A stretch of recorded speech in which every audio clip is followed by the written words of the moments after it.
Good afternoon, Jess. Hey, Scafie, I'm having a little giggle. My team used to say to me, Larko, we can't take a new car anywhere. I can crash it any place, mate, no problem.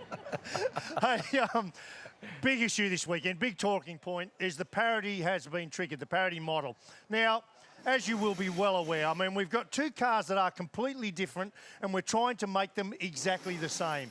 And seriously, our team has done a fantastic job because this is so hard. I can't tell you how hard it is. And the problem is, the closer we've made them, closer than they've ever been in their history, means that even minuscule differences become magnified. And there's the issue right there. So they're working hard. And what we've got in the background, as we've described before, is a parity model, a trigger system that allows change to one or either side. Now, as we've gone through our racing year, we got to Darwin, and it triggered. Now, to trigger it, there's basically a calculation done. The top 6 cars on both sides, GM and Ford, are measured constantly. And after 5 consecutive races, or with 5 consecutive races, if one of those manufacturers triggers 1/10 of a second faster than the other in a 60-second window, right, think about that, 5 consecutive times, it's nothing. It triggers a parity adjustment. Now, that happened at Darwin. We got an adjustment at Townsville. They did some aero bits on the Mustang. Maybe didn't quite work out how they wanted. Then we've gone some more races, and then 5 consecutive races. We triggered it again by the end of Bathurst.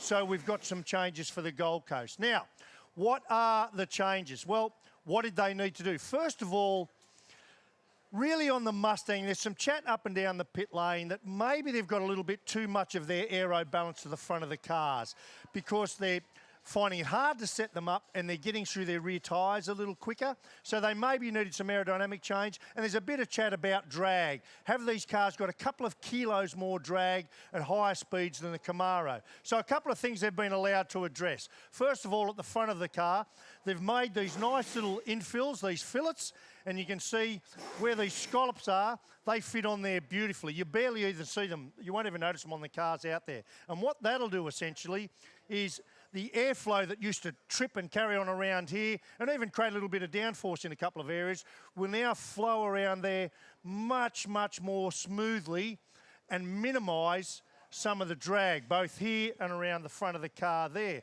Then the next part of that is down here. There would have been quite a bit of wash around here, around this area of the car, probably some aerodynamic clevery going on there, quite technical, but again, you can see they've smoothed off and managed this wash around the tyre to minimise a little more drag. We keep going then into the downforce area. What we've done, on the rear of the car, here's our wing here.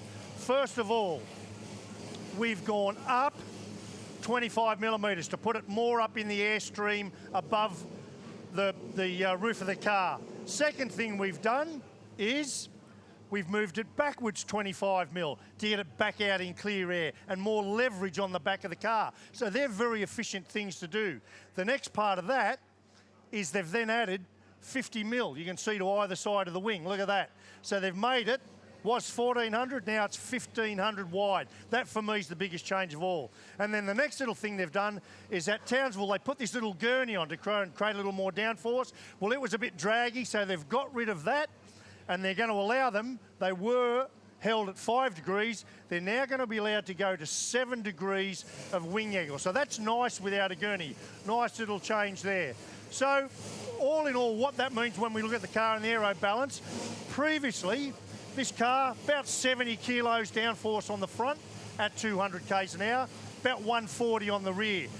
The balance on this car was probably a little bit biased to the front. So effectively, all they've done is a couple of percentage points if they've moved that centre of balance rearward or the aerodynamic balance rearward to look after those rear tyres. Now, finally, you might ask, well, why did this even have to happen at all? Why did they even have these little scallops in? What the real trick in this game is you're trying to make cars that are relative to road cars. Ford want to market the Mustang. Those scallops are part of Mustang.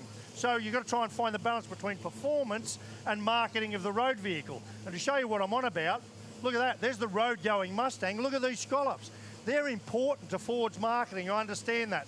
But anyway, I think we've found a solution there. Now, to put a full stop on this picture, from here, the future, at the end of this year, we're finally going to take a Camaro and a Mustang. Now we've got a bit of the work out of the way to a wind tunnel in America and then look at these cars properly over 3 days to get them absolutely bang on the money.